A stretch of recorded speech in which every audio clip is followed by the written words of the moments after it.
Welcome back to Confinement Stories, and I hope you are all well and keeping safe. Today, I was joined by Marloes, who relocated from Holland to Burgundy about a year ago with her husband and two children. We talk about renovation work during lockdown, homeschooling, going to the shops, importantly celebrating birthdays, and whether or not smelly cheeses are better. After this.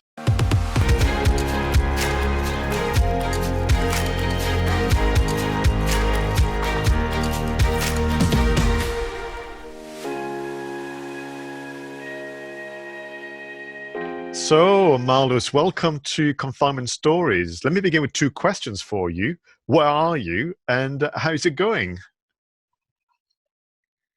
I'm in France, right out of the wine region of Beaune, so a little more to the cow region is what I would call it, and we're doing remarkably well. Actually, it's a nice question. Yeah. So, as people can detect from either your lovely accent or your name, Marloes, you're not a native French. Um, so you are in Burgundy, near Beaune, but where are you from, all of you originally? From the Netherlands.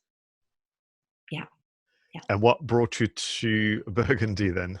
Yeah, that's an interesting question that many people have asked us. But really, we were in the Netherlands in a beautiful home. We had a beautiful life, running my businesses from home.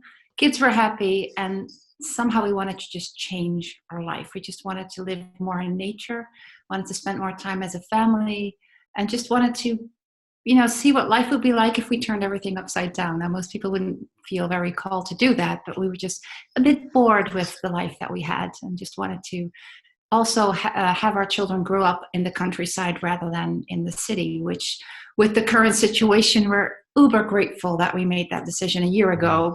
It's much easier to get through this where we are now, I think, than where we would have been in the Netherlands in a city and, with lots of houses and not a lot of nature and space to move. No, that's true.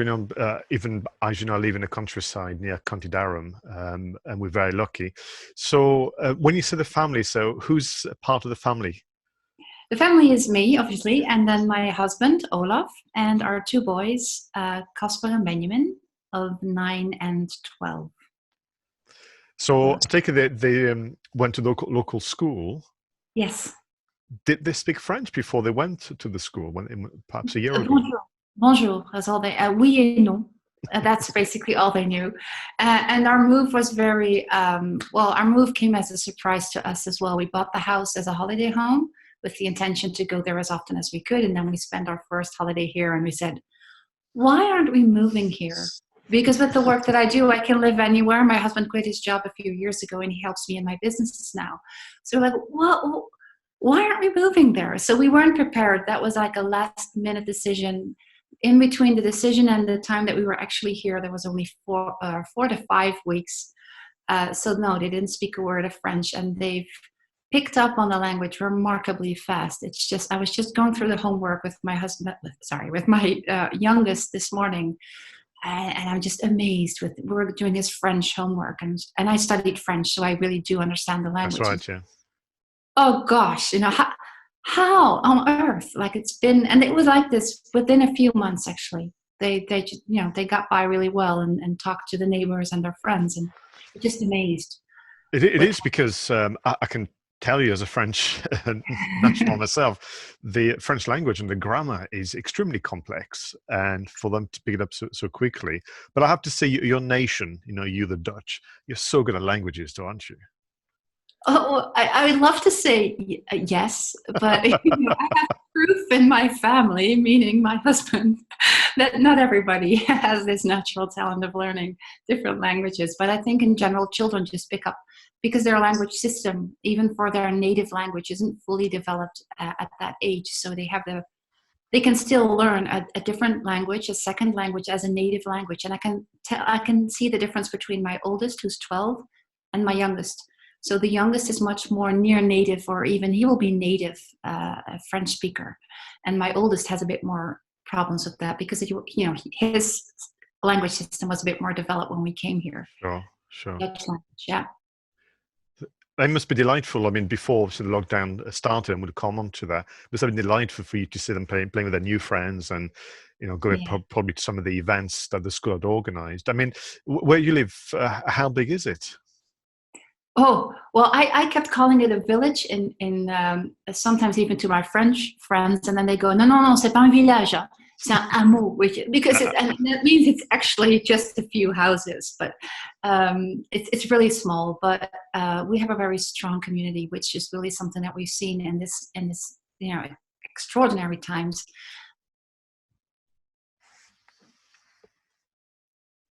Which is not a village. Now, people tend to be very proud when they live in the hamlet or amo, as they say, where you now live. So let's look at the timeline. So when did you move to your holiday home full time, and when did the lockdown begin? What was the timeline between those two events? We came here end of February last year, 2019. So Hmm. we were here. Well, basically, we were just in the process of getting our house in the Netherlands sold when all of this started. So we were Right. here for about a year. Yeah. Yeah. And do you remember when did you, start to hear the news and start to understand this is getting serious? And when did you realize that, we're all going to have to live very differently for a while? Do you remember when that happened?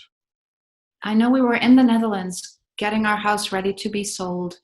And it's a bit strange to say this, but I remember my Dutch friends saying, "Oh, in France, you've already had cases. You've already had one death. Like, we're all fine." There was no case of COVID-19 in the Netherlands at that point.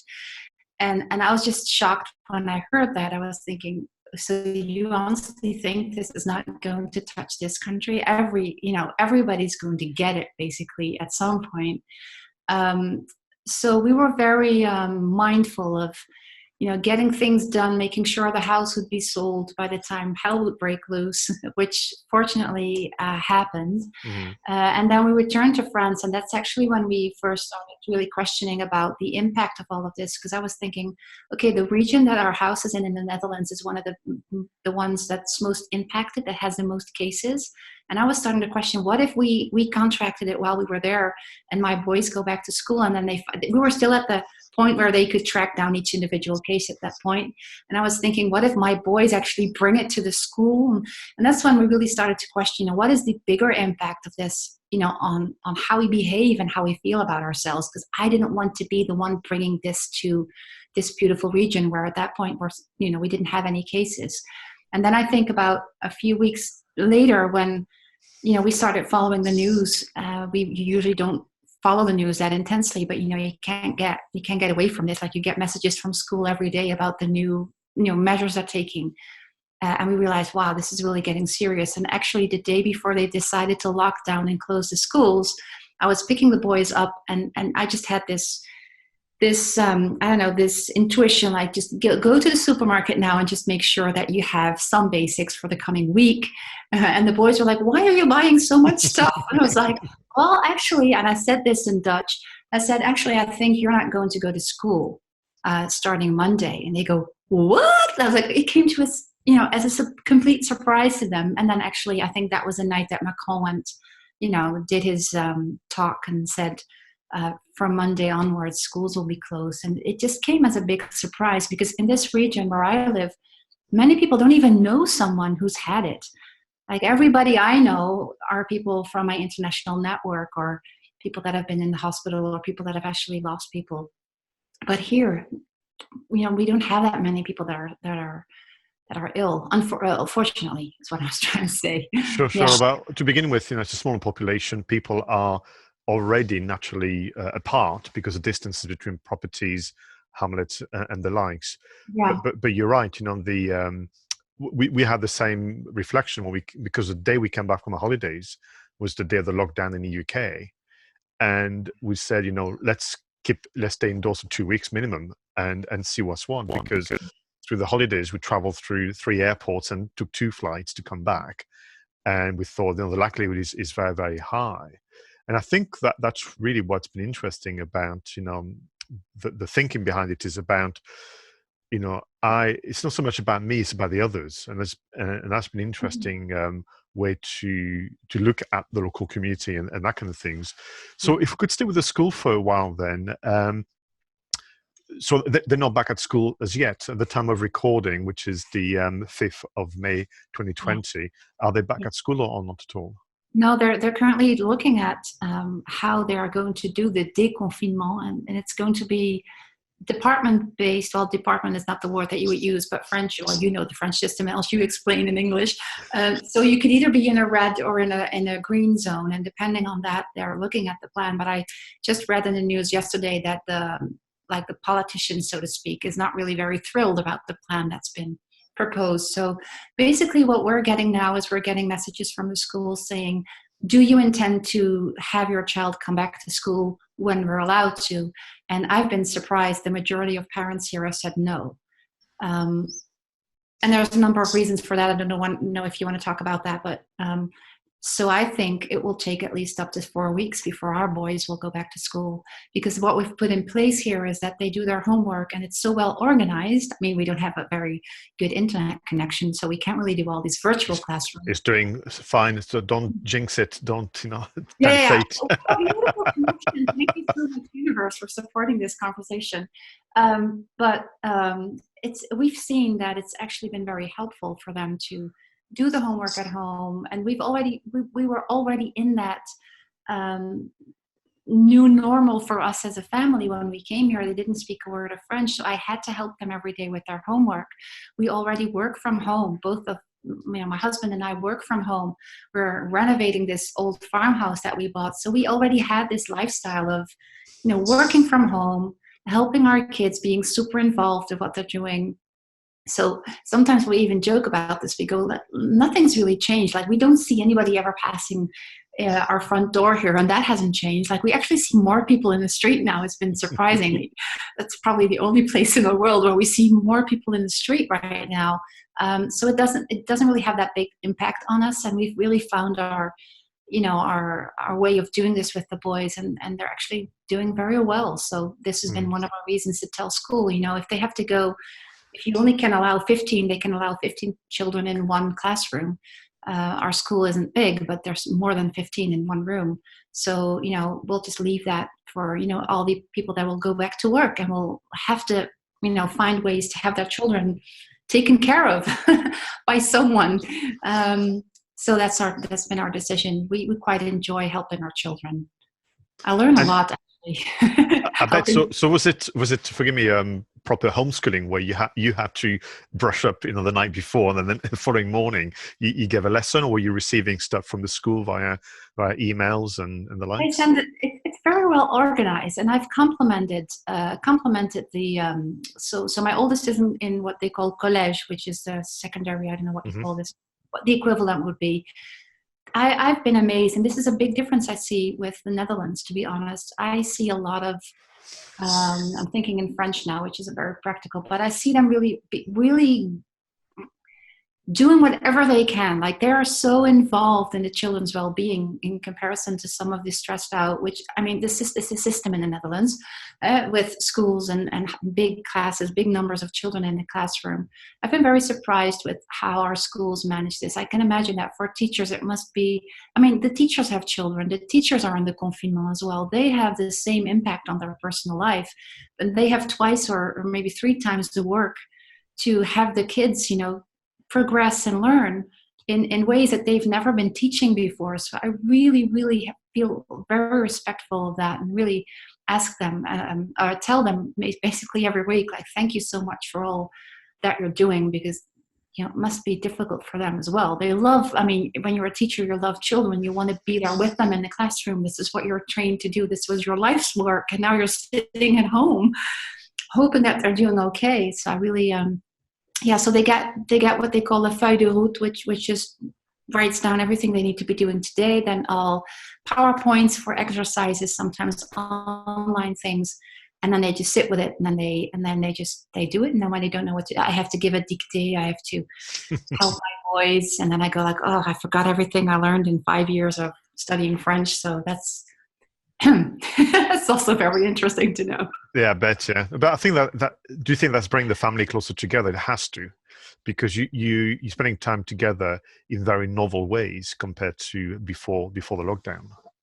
Yes, well, and this is what I said for us, and this is the beauty of what we experienced when we moved to a different country where we knew nobody, where my boys and husband didn't speak the language, where they were just we just pulled them away from everything they knew in the Netherlands, friends, house, everything that was home, and just put them here. So we already started that process in February 2019, where we really experienced that being in a small house, because we had a big house in the Netherlands. We have a big house here. It's just not you can't just live in it yet. So we were in a small space, and we don't have a TV. We didn't know anybody in the first few weeks, and we loved that period. We just loved talking to each other. Actually, last night the kids stayed up until 11 or something last night because it was a beautiful day. We saw the moon. We made, we have a fireplace in the garden, and we just sat there and we talked about life for forever until everybody was too tired and we all went to bed. I love that. It's just giving us, it's bringing us together as a family. You talk about things because the kids have questions about what's happening. So it's interesting to ask questions about, what do you feel about this? What do you think is happening, without imposing your views on them?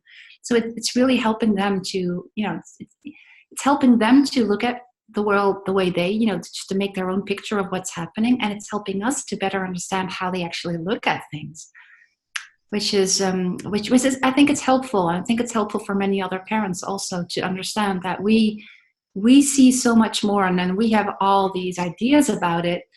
And then we're maybe scared for our children. Like, I think every parent in the world right now fears the future of their children.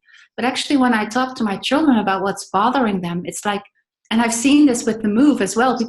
People were like, "Oh, you're turning their world upside down." And then they were sad, and I would ask them, "So what's going on? Tell me." He would go, "I really miss my Legos. Like, that was the only reason. I want to go back to the Netherlands." I go, "Oh, I understand why." He goes, "Because I want my Legos." I said, "Well, we can just go get them for you." And then your mind goes, "Oh no, my God, my child wants to go back to the Netherlands. He's unhappy." And then it turns out to be this super small thing. And I think the same thing is happening right now with this Yeah. this crazy situation. Just if we don't fill in what we think our children are feeling, and we just actually listen to them, I think our kids are doing really well because they don't overthink this. It just No, no, I'm absolutely convinced of it. I think, I would imagine they miss their friends and so on, it's all very odd. But because there is a routine, which, most children always welcome. I mean, they resist it, but, they're always welcome.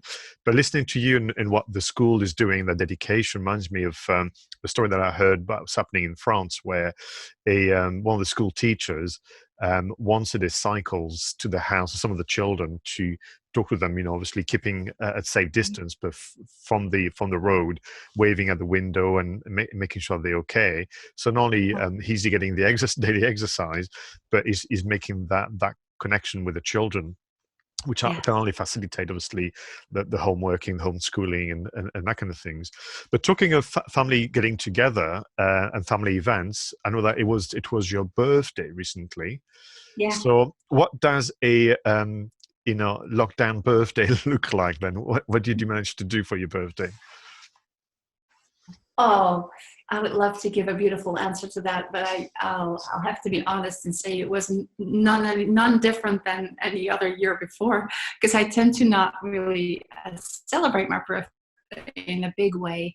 But I did have the feeling that more people felt connected to me, and this is in general what I see. I have the feeling people feel more connected to each other because I got a lot more people, texting me or sending me messenger messages to congratulate me, which usually doesn't really happen. So I don't know what reason we had for that, but I think like everybody else, we're just making the best of this. And actually, a friend of mine said that she had the best birthday in years, somewhere in April, because she organized a virtual birthday party with her friends from around the world. So actually, friends that never met her other friends. And I recognize this I have my group of Dutch friends, I have my group of French friends, and then I have my international friends, but they don't necessarily know each other. And she brought all of them together in a Zoom call and said it was the best birthday ever. And I I should have done that, but I was too late thinking about doing that. I couldn't get everybody together. That's all right. Maybe too busy trying to do some renovation work or whichever. Yes, well, probably, yeah. And we had I had a lovely. I was so proud of my husband because, as you know, in France, everything is still closed. So we literally only have the supermarket to go to, and he found this really beautiful solar lights. It was little birds, solar lights. And I happened to, a few weeks before, maybe I told him, "Wouldn't it be lovely if we would have these solar lights here?" So I was just he remembered that, and then just in the small supermarket that we have here, it must have been the only thing there was, but I love it. I've been looking for these type of solar lights for years, and these were the perfect ones. I was really just almost crying to get that present from him. Like, So I remember seeing the photos on Facebook. I must confess, I couldn't help thinking. So poor Olaf is building walls and digging holes, and you put some lights on your walls, and that's your contribution to the big project. Moi, c'est la déco. I am just doing the paint, and for me, everything takes too long, obviously, because everything is closed. So our renovation works are really slowed down. But yeah, so that is my contribution, and I call Yeah. the Choosing the slow lights, once yes, all the hard work is weren't they lovely? Didn't you think they were absolutely cute? They were. On the subject of which, for some of our viewers and listeners who are interested, you two are also kind of recording a vlog of your Yes. kind of endeavors and projects. So, I mean, how long have you been working on this property now? Oh, this is so funny. We moved. We moved in February, thinking we would probably be able to start the work somewhere in March. But then with the architects, it took forever to, just to get the what's the permis de construire. Hmm. The I don't know what that is in English. Um, so what we're learning is to just lean into the process, just accepting that things take time. And also we keep telling each other, especially now when everything is slowed down, our goal was, the reason we bought this house was that we didn't want to wait until we were 65, like most people do when they're retired, and then start this. It's always been a dream of ours to have a house in France and find an old farmhouse and turn it into something beautiful with the help of our children. So actually our 9-year-old, well, both of them, but mostly the youngest, he's actually doing the work with his dad. And he keeps telling us, when I'll be in my room in years, I can actually say that I built this room. I have built my own house. And that was the experience we wanted to give them. So every time we feel frustrated, I just tell my husband, let's not forget it was about the journey more than, the end, like the end goal of having the house. We'll probably be freaking bored when it's all done, because, we love just thinking about it, dreaming about it. But it's too slow, in my opinion. I would have wanted it to be It done is, by. as you know, I left France 30 years ago now, Yeah. settled in the UK and gone native, you could argue. And when I go back to France, yeah, it takes me a few days to readjust to the pace, Yes. particularly in business terms, and I'm sure I come across very impatient, perhaps a little rude, but in my head, I'm come on, I remember the very first time I stayed for a month as part of my long-term project to go back to France. And so I've got a hot desk in a kind of co-working center near Nantes, in the city called Saint-Nazaire. And come lunch breaks, I said, great. So I walk very fast to the boulangerie, get a sandwich, walk back very fast, eat my sandwich very fast, and go back to work. Go back to my desk. And I'm at my desk thinking, where is Where was everybody else? everybody? And of course, they're outside, rightly so, enjoying the sunshine. And kid you not, they took about an hour to an hour and a half to have their lunch. And it took me a few days to get back to it because, I mean, literally after 20 minutes, I was bored, sat in the sun talking to them because I wanted to go back to work. And it was really, really quite interesting. Yeah, you nearly forgot you were French. Well, there is a Yeah. rumor. Some of my friends started a nasty rumor on Twitter saying that I'm not French at all. I'm just putting it on. Ah. You mentioned a Yeah. moment ago the visit to the supermarket, which is, yeah, it is what it is. It is what it is at the moment. But I'm told, or from the news that I managed to glean from the internet, that in France, perhaps not where you are, but certainly in France, you have to fill a form to go out. Is that still the case, or is that not something you've had to do? Yes, no, everybody has to. So yeah, you can go out of your house, but within a kilometer of your house. Okay. And then if you don't, well, that's if you're just going out to get a walk or to exercise or just to be out, and then for an hour maximum. And if you go grocery shopping, but I've heard stories. If you go grocery shopping, you can go. You go beyond the. We don't even have a shop within a kilometer, of course. So, but then I did hear some stories. Someone going to a supermarket like 3 cities away or 3 villages away, and then bumping into the gendarmerie asking, why are you going to this specific supermarket? What are you getting there? That's uh, but I think there's pros and cons to that. I think if you don't regulate, people are just going to feel like, that's probably okay, this is probably okay. Because the Dutch way, the Dutch approach in the beginning was a lot more relaxed than what we had here in France. And I was really worried about that because people were not, in my opinion, not really taking it seriously. So there's a fine line between depending on the people to do what you're asking them, and then, maybe having to install some force to make them do it. And I think everybody's woken up by now, which is a good thing. Like this is not a minor thing. Yeah, so we have to fill out that form. And we did this every day until maybe this week. We thought, I've never run into a police officer here because, I really live way out, there is no people here. So we're a bit more relaxed about it now. And it's supposed to be, I'm thinking in French, really. It's interesting. I think starting, this happens all the time because I talk French, Dutch, and English, all 3 languages every day. So my phone thinks I'm schizophrenic. So it's difficult. So, and I always keep thinking in the same language, but in the different language. But anyway, so starting next week, but none of it's sure really, because we have the country is divided into red and green areas. And there is some misunderstanding about whether when you're red, do you get nothing? Like, is there nothing that's changed? And when you're green, is like, can you go back to normal? And it's probably not, but it's not really clear to me right now, and not to my friends either. So we're just waiting for new information. And yeah, but it will be good to be able to go out without a paper, because sometimes you just forget, that. No, I couldn't really imagine. I mean, we don't have to do that in the UK, but like there was always this phase where people didn't fully understand, they didn't respect the social distancing and so on. But I think it's becoming more and more apparent that, it's helping, it's safer for everybody. And very much like, how we began this conversation, you just don't want to be the one responsible for making somebody else's unwell or causing, others to simply have this negative impact. So I've got one more question for you, and then we move on to something. I've got a bit of a fun quiz ready for you. But I'm always interested because I've been really, it's been delightful to see how our local businesses and local traders and restaurants and so on have adapted. So in the case of where I live in the small town of Walsingham, we have a Italian restaurant, lovely food, but they had to close.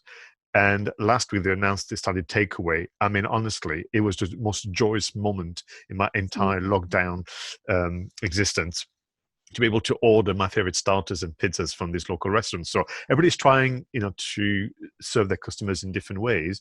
I mean, do you have some examples where you live where people have adapted and trying to find a way to still provide a good service?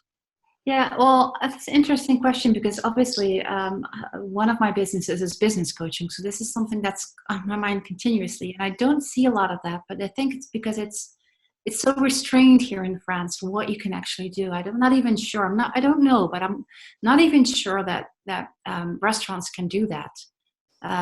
Because I would have loved that if also for their well-being, right? So they can continue to. I do know one story which I really liked. I saw a picture of this on one of the national newspapers, that because in France the local cafe have such an important role in the social, in the social culture of the cities, and especially the small villages. one cafe owner he lives, on the apartment over his cafe. And he was there every morning, and he opened the window, and then all the people that would usually come in for their morning, whatever it is cafe or maybe even wine, and just keep their distance and just chat with him and each other, just to keep this function. It wasn't in our village, but I really, really love that, because I think this is one way we can keep our, society moving the way, because it's so crucial. But what I did notice, which, like I said, we see many more people passing because all of our neighbors are at home. And what we've really seen is that we talk to each other way more than we did before. Because now when we go out for a walk, everybody just feels this need to be in contact with other humans, So we actually talk, we were helping each other out way more than we did before. One of our neighbors, she came by the other day, and she was bringing us 4 masks that she made. She said, I just took anything I still had somewhere in the house, and I collected it, and I just made it for everyone that I could, help with this. So she just went through the village and just gave these to everybody, stuff like that. And everybody you pass in the street will go, is there anything I can do for you? How are you? Really, this genuine interest in how are you? Like, it's become a whole new question, really. I would agree. As you know, I started, with those 2 questions: where are you, and how are you? How are you doing? Yeah. Because you're right. There's a whole new intention behind the question. Yes. Because sometimes you may not be able to see, but someone is not doing so well that day, Yeah. and for them to be able to share. I mean, we have this agreement, with Denise, my wife, where, throughout the day we just check how you're doing, and if there's a bit of a slump, if, on occasion, kind of mid-afternoon for no reason, you feel just a little low, it's okay to say that you're not great, but because that it may pass, and kind of checking on people. You're right, that question, how are you, is been transformed really by this crisis. But the response as well. I don't remember having so many honest reactions to that question. Like, some people in general go, oh, I'm fine. And now it's like it's allowing people to really talk about what's on their heart and on their mind. Like, people are really expressing their emotions, and I think it's making me feel more connected, really, to people. Yeah. And There's everybody has an opinion about what's going on, so it also helps you connect to how we look at the world. Like, and I love that, really. I really think it's enriching our experience also as part of this community. No, I think you're right. There's level of sincerity Yeah. and openness, but because people are actually feeling safe in doing so. It's safe to tell you, Marloes, how I'm feeling today, because Yeah. there'll be absolutely no judgment. Perhaps nothing more than Because just we're listening. all in this together. I think it's the first time that there is no them and us. Like, we're all in this. So, I mean, and still there's a lot of judging, but that always happens. But it's really, it's a very special time. So my honest question is, I'm doing remarkably well, because of course I want to just go out and have my freedom. I'm used to being free. But it's it's teaching us so much about what's going on. It's having so many more sincere conversations with the people that you love. I see my Dutch friends. We already also, we spoke to each other quite often, but now we're actually coming on Zoom and having really more heart-to-heart conversations because of the situation. So I'm actually talking to people I love a lot more, spending more time with them, in virtual. And I've never told my parents so often how much I love them and how much I miss them, because I can't see them. They can't come to France now. So I think it's really beautiful. And I love being able to see that. I love being able to see beyond everything that's going on and all the news and all the judging, and just see what's is really contributing to my life at this moment. Yeah. And as you know, because we spoke before to this recording, that was one of the many motivations for me starting this series, because as I was keeping in touch with my family in France and Italy, in the US, and friends generally, I felt those conversations were doing me a lot of good. Far more, and of course, that would be the case, than listening to the media and trying to make sense of it. So that's been great. Listen, our time together is nearly coming to an end. So before we say goodbye, au revoir, I've got a few questions, a bit of a fun quiz, and once I have a budget, there'll be a jingle like this as I'm saying those words. But I want you to imagine for a moment that this is date night. So you and Olaf can spend a bit of time together, and you can order any food that you want. It's a special lockdown date night. So what Okay. food would you order? You're thinking this is a simple question. I would order sushi, pasta, anything, Thai, fresh Thai. That's what yes, I would order that because that's difficult to find in France. Yeah, Real very good. true, very true. So you can have your own banquet. And any particular wine to go with that? Um, it's almost cursing in France, but I don't drink wine. Sorry? I know. I moved to Burgundy. I don't eat meat and I don't drink wine. And I still have friends. Isn't that remarkable? I It still people is. like Well, me. you're a very charming individual, but do you eat cheese at least? Ah, no, I really like the softer cheeses. No, Mm. I know this is really hard to Particularly fit. when if someone can be bothered to look at your Facebook page. Firstly, if you do go on Marloes' Facebook page, you're going to see this wonderful header picture with you wearing a top saying Frenchy, so declaring your love of France. But actually, if you look at your career, did you not work for a cheese company, or did I get that wrong?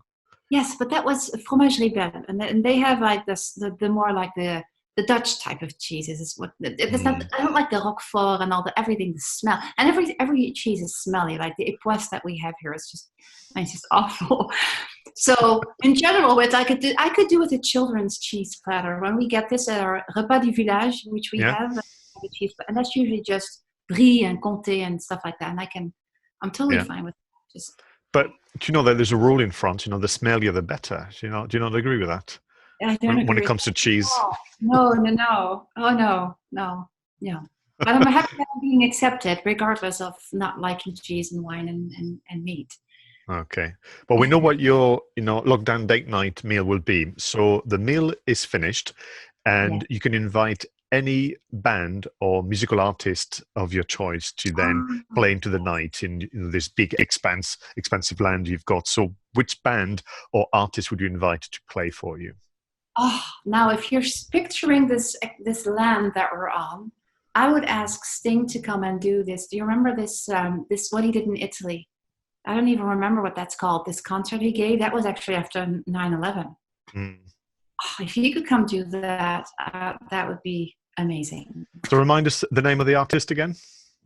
Sting. Mm. Sting Yes, did this concert in his house in Tuscany, I think. I saw the Live video. from Yeah. Italy, isn't it called Live from Italy? Oh wow, that was amazing. Mm. Oh, that's smashing. So, if you could have a Zoom call with a famous person or celebrity, who would that be? I was going to call a name that I'm not quite sure I would call this, with everything that's going on right now. Who would it be?